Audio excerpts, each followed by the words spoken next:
there's been so much systematic buying right now that nobody's really well positioned. To me, this is very similar and eerily reminiscent of the end of 2018 and beginning of 2019. And if you guys remember, at the end of 2018, October, November, December, the markets just fell. And part of it was Powell's going to raise rates, inflation's getting out of control, et cetera, et cetera. And then we got all this data that said China may be entering a real period of malaise, and Powell capitulated. Again, trying to stick the landing. And long story short, he didn't. That was a head fake, and the markets just ripped higher. Then we went into the COVID pandemic and all of that stuff happened. So I think we're about to replay a little bit of that. At least in the next 30 to 90 days, the pain trade is to go up. So that's probably where we're going. I think the marginal risk here is for this whipsaw. So we have a period now which is disinflationary. But the problem is if the stock market keeps going up and all of a sudden we have less restrictive monetary conditions, then we're going to be back at the same place we were before, which is money sloshing around into all kinds of risky assets or more money. You know, there's still an enormous amount of money sitting on the sidelines that has to come into the market now if this thing keeps going higher. So we're in a delicate moment. And if we reignite inflation because all of a sudden more companies have more liquidity that they can tap, right? More money they can raise, more money as a result that they can spend, because we don't have this first inflationary cycle under control, there could be a risk that we reignite inflation. And so then they have to capitulate, the Fed has to capitulate again and start another hiking cycle. So I think it's a complicated moment. I think all of the smart money in Wall Street that I talked to up until this point, they forecasted like this period would be choppy and the second half of the year would be really robust and like we needed to be super long and things were going to be incredible. And when I talked to them this week, they're like, oh God, we weren't positioned for this. We had no risk going into this. We're going to be forced buyers. There's a bunch of companies that are whispering that they want to go public now.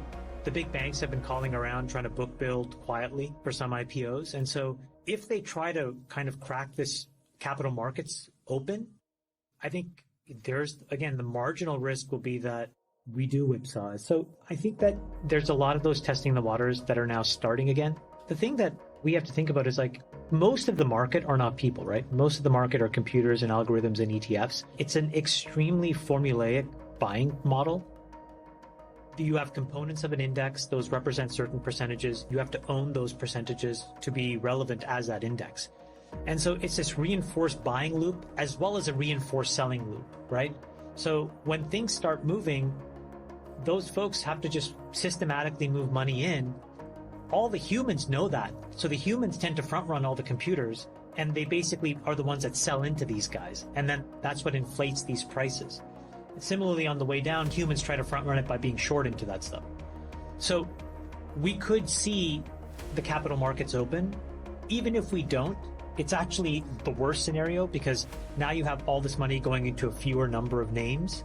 That sort of explains Facebook has doubled in 30 to 60 days. Tesla has doubled in 30, 60 days. A lot of the tech stocks, like high beta stocks that we are all, helping to build, those companies have just absolutely ripped 60 to 100%. These are not healthy and normal moves. And so the question is what happens if inflation somehow all of a sudden pokes itself back up? Right now, it doesn't look like it is. And that's why the market rips. I mean, basically, that was all part of a narrative where inflation's on its way out. We've licked that problem. And that's what the market was pricing in. And I think now the question is, in light of today's jobs report, is that actually true or not? Disinflation. I think, one way to look at this is, Jinghao, you showed the chart of the Fed funds rate. Another chart is the yield curve. Can we just pull up the yield curve for a second? This is the yield on U.S. Treasuries, on, RT bills. And one way to look at this is as a prediction market of where the market thinks interest rates are going.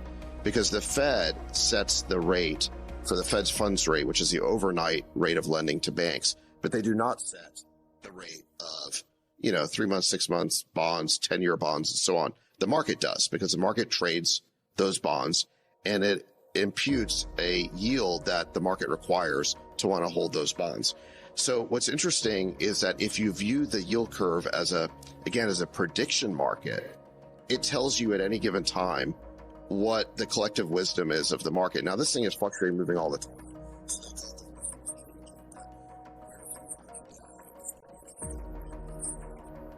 What the market is saying is that within the next 6 months, the rate peaks at 4.75%. So, Nick, if you just want to hold the mouse on the 6-month dot, you'll see it's 4.76%. So basically the market is predicting we get maybe one more quarter point, roughly, not much. And then if you go to the 2-year, it's at 4.09, so a little over 4%. So what the market is actually predicting is that over the next 2 years, we're actually going to get a 50 basis point decrease from the Fed. And then if you go to, say, the 5-year or the 10-year, we're at 3.5%. So the market's basically saying that long-term rates are going to stabilize at 3.5%. We're not going back to the abnormal zero interest rate policy or ZIRP that they had for 10 years. 3.5% will be the long-term stable, cost of money.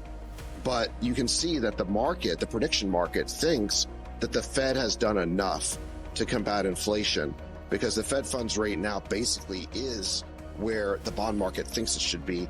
And in fact, the bond market thinks it's coming down over the next 2 years.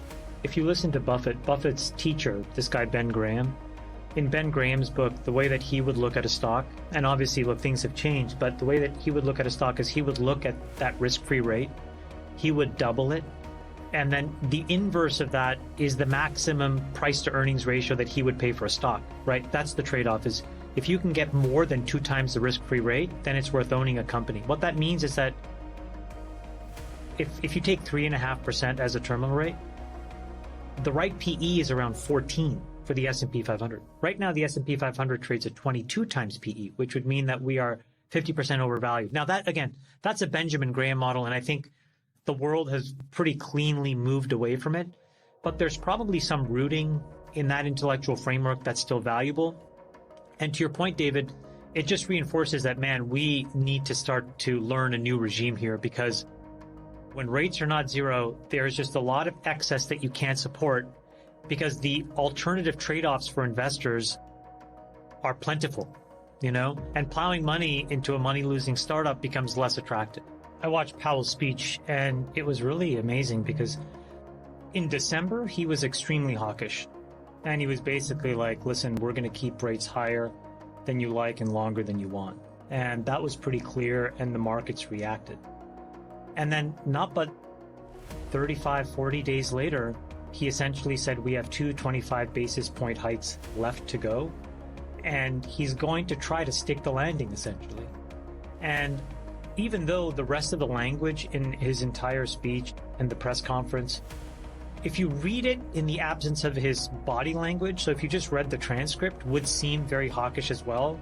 But the reality was he basically capitulated. And then the market essentially said, okay, we're at the end of this thing. And we've talked about this before, but markets tend to bottom 6 to 9 months before it's clear that you could have done this. And so we're a little bit off to the races in the short term. It's compounded by a couple of other factors. One is that at the end of last year, so many people were tax loss harvesting, which means if you had some gains somewhere else, you sold some things that were losing money so that you could net the two together.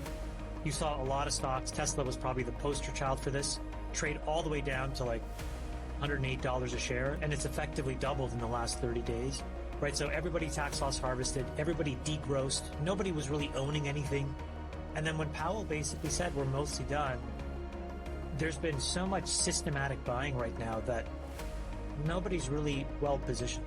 To me, this is very similar and eerily reminiscent of the end of 2018 and beginning of 2019. And if you guys remember, at the end of 2018, October, November, December, the markets just fell. And part of it was Powell's going to raise rates, inflation's getting out of control, et cetera, et cetera. And then we got all this data that said China may be entering a real period of malaise, and Powell capitulated, again, trying to stick the landing. And long story short, he didn't. That was a head fake, and the markets just ripped higher. Then we went into the COVID pandemic and all of that stuff happened. So I think we're about to replay a little bit of that, at least in the next 30 to 90 days. The pain trade is to go up. So that's probably where we're